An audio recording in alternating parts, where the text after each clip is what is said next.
नमस्कार, जोहार। आप देख रहे हैं झारखंड स्वतंत्र खबर। अभी हमारे साथ फिर एक बार आयरन लेडीज दयावानी बारला दीदी जुड़ी हैं और आज का चर्चा का जो विषय है देश के प्रधानमंत्री नरेंद्र मोदी जो साधना में जुटे हैं कन्याकुमारी में, उसके लेकर के आज दयावानी दीदी से बातचीत होगा। उन जो देश के प्रधानमंत्री साधना में हैं और जिस तरह से कहा जा रहा है कि माला फेरते हुए जप भी कर रहे हैं, उस पर इनका क्या विचार है, क्या प्रतिक्रिया है, हम बात करते हैं। दीदी जोहार। जोहार। क्या कहेंगे दीदी, देश के प्रधानमंत्री साधना में लगे हुए हैं?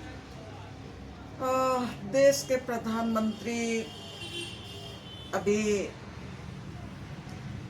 शायद आज तीसरा दिन हुआ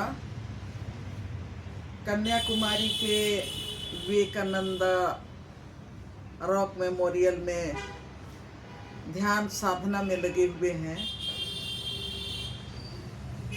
मेरी तरह शायद बहुत सारे लोगों के दिमाग में सवाल उठ रहे हैं और वो दिन का याद ताज़ा हो रहा है जब इसी तरह से 2019 में जब लोकसभा चुनाव हुआ था और लोकसभा चुनाव का उस समय भी अंतिम चरण जैसे खत्म हुआ था, तब अचानक इस देश के नागरिकों को ये पता चला कि प्रधानमंत्री नरेंद्र मोदी केदारनाथ के गुफा में वो तपस्या कर रहे हैं और वहां से अखबारों में उनका फोटो भी छपा और लगातार छपते रहा। गुफा में वो साधना कर रहे हैं, ध्यान कर रहे हैं। तब लोगों के दिमाग में कई सवाल पैदा हुए थे कि ये धर्मनिरपेक्ष देश में हर किसी को आध्यात्मिक होने का अधिकार है, लेकिन हमारे देश के प्रधानमंत्री उस समय भी केदारनाथ के गुफा में वो साधना कर रहे थे।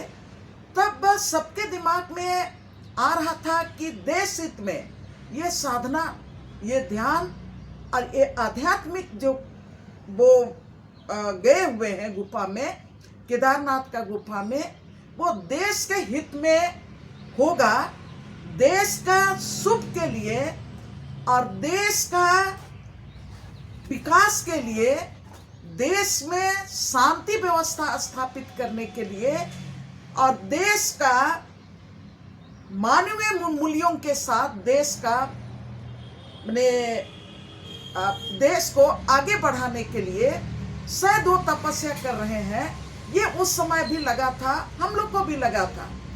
लेकिन उस साधना के बाद हम लोग देश में 2019 के बाद 2024 तक का जो हम लोगों ने जो जिन चीज़ों को देखा, एक आम व्यक्ति का साधना करने का उनका निजी मामला होता है और ये देश के प्रधानमंत्री का भी निजी मामला है। लेकिन ये देश हित में सब कोई हम लोग जब दुआ करते हैं, देश हित के लिए हम लोग प्रेयर करते हैं, देश हित के लिए लोग तपस्या आम आदमी लोग करते हैं और देश हित में लोग एक दूसरे को आशीर्वाद देते हैं, तब ऐसे परिस्थिति में प्रधानमंत्री का माने आध्यात्मिक होना और गुफा में वो सन्यासी का की तरह वो साधना करना निश्चित रूप में इस देश की 140 करोड़ की जनता यही उम्मीद लेके तब भी बैठी थी कि इस देश का माने शुभ होगा। लेकिन 2019 के बाद हम लोग देखेंगे कि जैसे वो सत्ता में आए, उसके बाद 19 के बाद एक एक करके हम लोग चीज़ों को खोल के देखेंगे तो देश में उन्होंने जिस तरह के का राज सत्ता, देश की सत्ता को चलाने का काम किया, जिस तरह से देश में जो संवैधानिक अधिकार है देशवासियों का, उसको बदलने का काम किया, जिस तरह से देश के संविधान में बदलने का काम किया, जिस तरह से देश में जातीय हिंसा को आगे बढ़ाने का काम किया, जिस तरह से आदिवासियों के, दलितों के आरक्षण को खत्म करने के दिशा में, या तो हम यहाँ पर आदिवासी होने के नाते मैं कहूँगी कि देश में जो आदिवासियों का 5वें अनुसूची के क्षेत्र में जो अधिकार है छठे अनुसूचित क्षेत्र में जो अधिकार है, ओबीसी का अधिकार है, दलितों का अधिकार है, मेहनत कशों का अधिकार है, इन अधिकारों को किस तरह से उनके संवैधानिक अधिकार को छीन के अमीर उनके दोस्तों के हाथ में सौंपने का काम किया। अडानी और अंबानी जैसे देश के चुनिंदे कारपोरेट घराने के हाथ में हमारा अधिकार को सौंपने का काम किया। तब से ये तमाम चीजें जब तपस्या में जो जाते हैं तब डर लगने लगता है कि हमारा देश हित की बात, हम देशवासियों के हित की बात हम कहाँ देख रहे हैं।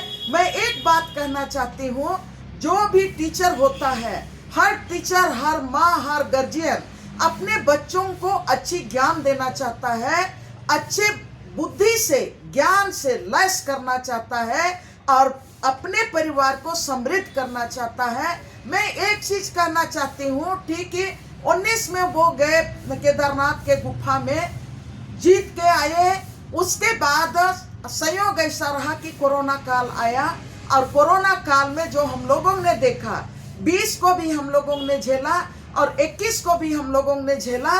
तब उस समय मैं ये बात जरूर कहना चाहूंगी, असली की मन में ये चीज मैंने कौंधने लगा है कि अगर उस समय कोरोना से मौतें हो रही थी, ऑक्सीजन नहीं मिल रहा था देशवासियों को दवाई नहीं मिल रहा था, और उस समय हमारे देश के प्रधानमंत्री लोगों को कह रहे थे कि कोरोना को हटाना है, तुम लोग थाली बजाओ। लोग थाली बजा रहे थे। कोरोना को भगाने के लिए उन्होंने कहा कि मोमबत्ती जलाओ, मोमबत्ती जला रहा था। घंटी बजाओ, घंटी बजा रहा था। तब ये सवाल उठता है कि आप देशवासियों को ऑक्सीजन देना चाहिए था, आप ऑक्सीजन देने में कामयाब नहीं रहे।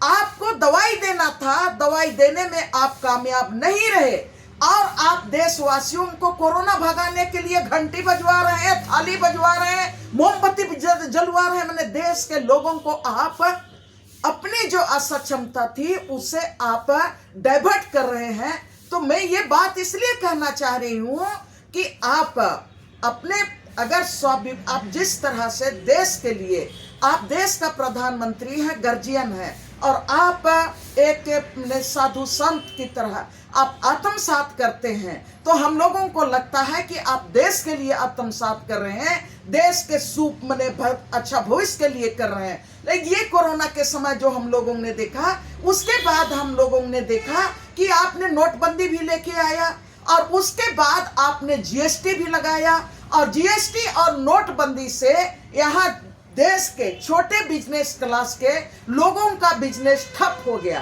और महंगाई इतनी ऊंचाई होते तक पहुंच गई। आज दवा महंगी हो गई, भोजन महंगा हो गया, साबुन महंगा हो गया, तेल महंगा हो गया। हर चीज जिंदगी में जितनी भी जिंदगी के जो बुनियादी आवश्यकता है, सारी चीजें महंगाई का उनका ऊंचा चरम पर आ गया। तब हम ये कहना चाहेंगे कि आज की तारीख में मैं ये बात जरूर कहना चाहूंगी, आज हिंदू मुसलमान के नाम से देश अशांत हो गया है। आज यहाँ पर जितने भी संपत्तियां हैं, देश की संपत्तियां, आप उसको अडानी अंबानी के हाथ में दे रहे हैं। तब ये जो फिर आप 2024 का चुनाव आ गया, और चुनाव का आज अंतिम चरण है। मैं खूब सोच रही हूँ कि ये देश में चुनाव का अंतिम चरण आज है, और उसके पहले ही आप 3 दिन आज हो गया कि आप वहाँ पर आप चले गए, और अभी आप वहाँ क्या बोलते हैं, विवेकानंद रॉक मेमोरियल में आप वहाँ पर साधना में बैठे हैं, और साधना में भी आप जिस तरह से ताम झाम के साथ बैठे हैं, जिस तरह से आपका एक एक गतिविधि को आप देश को दिखाना चाहते हैं, वहां पर पूरा मीडिया कर्मी आपके साथ है। पूरा देश के संसाधन जो आप खर्च कर रहे हैं वो देश का संसाधन है। और ऐसे परिस्थिति में हम लोग तो सोचते हैं कि अभी चुनाव हुआ, आज देश में अंतिम चरण का चुनाव हो रहा है। अब आज आप देशवासियों के बीच में होते, देशवासियों को आज आप बोलते कि आपने पहला चरण से 7वां चरण तक आपने इलेक्शन कमीशन के आधार पर या तो देश की लोकतंत्र के आधार पर आपने महापर्व को अच्छा से मनाया, आपने वोट दिया। हम आपको साधुवाद देते हैं, आपको बधाई देते हैं। देश की जनता को हम धन्यवाद देते हैं कि पूरे देश में शांतिपूर्ण वातावरण में ये चुनाव संपन्न आपने कराया। ये तो नहीं किए, लेकिन आप जाके वहां पर आप क्या बोलते हैं साधना कर रहे हैं। तो ये मेरे लिए ये सवाल का विषय है कि अब लगता है कि अगला खेल देश के लिए आप क्या करने जा रहे हैं, ये मन में कौंधने लगा है। जिस तरह से चुनाव आज लास्ट है, आज से 3 दिन पहले प्रधानमंत्री जी साधना में लीन हो जाते हैं। लोग आज इसे पेपर में तमाम चीज में छप रहा है, लोग देख रहे हैं। तो ये क्या दिखाने की बात आ रही है चुनाव के बीच में? चुनाव अगर खत्म हो जाता तो एक बात होता कि साधना में, लेकिन चुनाव आज खत्म हो रहा है, आज से 3 दिन पीछे ही जाकर साधना में लीन होते हैं। लोग ये कहते हैं कि हम साधना में लीन है, जप कर रहे हैं और तमाम चीज कर रहे हैं। क्या मने संदेश जाएगा देश में? ये संदेश देना चाहते हैं कि हम आध्यात्मिक हैं, हम शांति प्रिय हैं, हम देश को के उन्नति के लिए हम दुआएं मांग रहे हैं, ये दिखाना चाहते हैं। लेकिन हम ये कहना चाहते हैं कि आप चुनाव के समय में ये करना, आप ये जो कर रहे हैं निश्चित रूप से आप देश को गुमराह करना चाहते हैं और देश को अपने तरफ अपना ध्यान खींच के आप जिस तरह से आप ये कर रहे हैं, एक तो मंदिर आप बनाइए, ठीक है, लेकिन आप जिस तरह से राम मंदिर बनाने के बाद आप राम मंदिर के नाम से वोटों का ध्रुवीकरण करना चाह रहे थे, आज भी आप ये साधना और ध्यान में लग के चुनाव के बीच में आप ये साधना और ध्यान कर रहे हैं। लोगों का, देश के मतदाताओं का ध्यान आप अपने तरह से आकृष्ट करके आप ये चाह रहे हैं कि देश का वोटर आपके तरफ जाए और उससे आप ये कहना चाह रहे हैं कि कैसनो करके आप जो ये मतलब जुमला देते आ रहे थे, फेंकते आ रहे थे, 400 पार कह रहे थे, लेकिन जो सच्चाई है वो सच्चाई तो गलत नहीं है। पब्लिक जो पर आपके खिलाफ में लड़ रही है, देश का एक एक जनता आपके खिलाफ बोल रही है, आपको कोस रही है, आपको बद्दुआएं दे रही है। ऐसे परिस्थिति में नरेंद्र मोदी को यह एहसास हो गया है कि ये जो सत्ता परिवर्तन लोग चाहते हैं और देश का सत्ता परिवर्तन होने जा रहा है, उनको दरकिनार करने जा रहे हैं। इसीलिए वो आखिरी हथकंडा के रूप में वो मैंने इसको अपनाया है और वो अभी साधना में गए हैं, ध्यान में गए हैं। तो ये लोकतंत्र के लिए हित में नहीं है, इसलिए कि लोकतंत्र में तो आज आप मैं पहले ही कही कि चुनाव संपन्न भी नहीं हुआ है और आप चुपचाप से साधना में चले गए। देश का प्रधानमंत्री, आज आपको देश को संभालना था, देशवासियों को अपील करना था कि आप मैंने शांतिपूर्ण तरीके से अंतिम चरण का मतदान को भी आप संपन्न कीजिए और उसके लिए हम आपको धन्यवाद देते हैं। ये आप देश की जनता से आप कहते, लेकिन आप उसके विपरीत देश की जनता से देश हित में, लोकतंत्र में कुछ कहने के बजाय आप सिर्फ और सिर्फ अपना वोट बैंक बनाने के लिए आप वहां पर साधना करने के लिए, ध्यान करने के लिए गए हैं। उसमें भी पूरा वर्ल्ड को दिखा रहे हैं कि आपका कौन आंख कब खुल रहा है, कब आपका दाएं आंख खोल रहे हैं, कब बंद कर रहे हैं, ये फोटोए से दिखाई दे रहा है ना। और सारे इसमें मैंने चर्चा में चल रहा है। ये तमाम चीजें एक देश के प्रधानमंत्री को शोभा नहीं दे रहा है, ये लोकतंत्र के खिलाफ में है। अगर ये इसी जगह में कोई विपक्षी करते, इंडिया गठबंधन के लोग करते, तो बोलता कि आचार संहिता के खिलाफ में इन्होंने काम किया, तो जल्दी से आचार संहिता इलेक्शन कमीशन को उनके खिलाफ में खड़ा कर देता और यहाँ तक कि आपको क्या बोलते हैं, ईडी को भी भेज देता और सीधे उनको जेल में भी ढलवा देता। ये दो तरह का आपका करनी और लोगों के सामने अपना चरित्र को पेश करना देश के अहित में है। चलिए, आयरन लेडी देवयानी बारला दीदी किस तरह से हर बार मुखर होकर बात करती है, आज भी बात बेखौफ रखी है और प्रधानमंत्री जो साधना में लीन है उस पर बेबाक बात रखी है कि कहीं न कहीं चुनाव के बीच में साधना में जाना, मैंने जनता को अपने ओर आकर्षित करना और वोट का कहीं ना कहीं ध्रुवीकरण की बात कह दी थी। तो ये लगता है जिस तरह से बोले कि चुनाव हो रहा था, तो चुनाव आज संपन्न हो रहा है। आज प्रधानमंत्री को देश की जरूरत है, देश को आज वो धन्यवाद देते हैं कि शांतिपूर्ण चुनाव हुआ, इसके लिए आपको धन्यवाद देते हैं। तो ये न करके प्रधानमंत्री जी साधना में आज 3 दिन से लीन हैं, और जिस तरह से दीदी बताया कि कैमरा के सामने कौन आँख खोल रहे हैं, कौन लोग दिखाना, मैंने लोग को ये दिखाना चाह रहे हैं कि, या ये कहें जिस तरह से पूरी बात को समझाने को कि वोट को अपने तरफ खींचने के लिए ये साधना कर रहे हैं। तो ये लगता है कि देश के प्रधानमंत्री जी हैं, इनको बाकायदा देश के हित में अभी रहना था, लोगों को संबोधन करना था। आज लास्ट चुनाव है, तो जिस तरह से बताए कि अगर ये विपक्षी लोग करते तो वहाँ पर चुनाव आयोग खड़ा हो जाता कि ये चुनाव के बीच में आप जो कर रहे हैं आचार संहिता का उल्लंघन है, लेकिन यहाँ पर कहीं दिखता नहीं है जब मोदी साधना में लीन है। तो लगातार इस तरह को जो हो रहा है क्रियाकलाप कि चुनाव एक पक्षी देखा जाए कि चुनाव आयोग चुप हो जाते हैं, जिस तरह से मोदी जी कहीं भाषण भी कुछ देते हैं उस पर भी चुप हो जाते हैं, लेकिन विपक्षी कहीं कुछ बोलता है उस पर चुनाव आयोग खड़ा हो जाते हैं। तो दीदी कहीं ना कहीं जो आरोप चुनाव आयोग पर भी लगाते हैं वो दिखता है।